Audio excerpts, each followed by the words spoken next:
Dictation शुरू होगी 5 second बाद।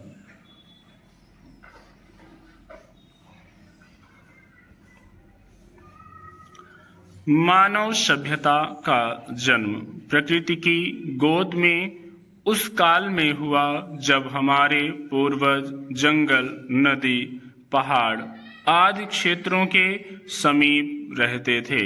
मूल रूप से वे प्राकृतिक संसाधनों पर निर्भर थे और कंदमूल फल सेवन करते हुए प्रकृति के नियमों के पालक भी थे।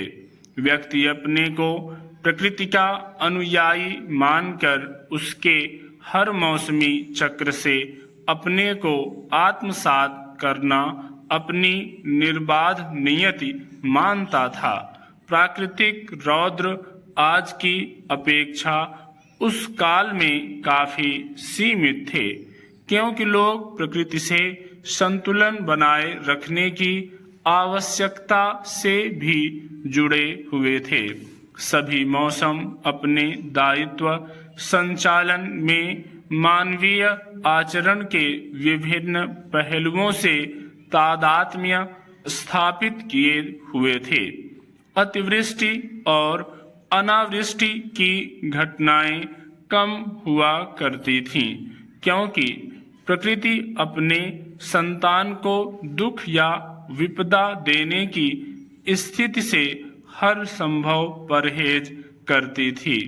यूं कहें कि उस कालखंड में मानव और प्रकृति एक दूसरे के पूरक और सहयोगी माने जाते थे।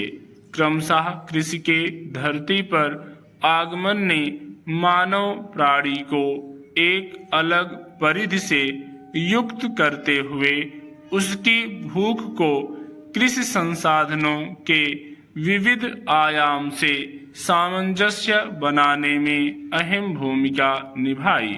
कृषि के विभिन्न प्रकल्पों के चयन से अनेक किस्म के अनाजों के उत्पादन की विधा रची गई, जिसका मूल आधार प्रकृति प्रदत्त वर्षा के जल को स्वीकार किया गया।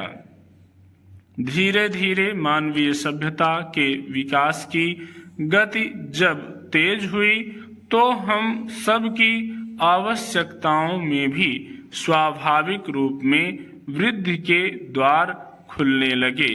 धरती ने व्यक्ति को यह संदेश दिया कि तुम मुझे जो अंश हस्तगत करोगे उसे मैं कई गुना की मात्रा में वापस कर दूंगी। यह प्रक्रिया आज भी शाश्वत है। एक मुट्ठी बीज रूपी अनाज की वापसी कई किलोग्राम के रूप में हमें धरती से होती है। स्वतंत्रता प्राप्ति के बाद देश को विकास की दौड़ में आगे बढ़ने की चुनौती और आवश्यकता थी। मानवीय और वित्तीय संसाधनों की सीमा में देश ने अनेक योजनाओं को शुरू करके विकास की पटकथा लिखना शुरू कर दिया।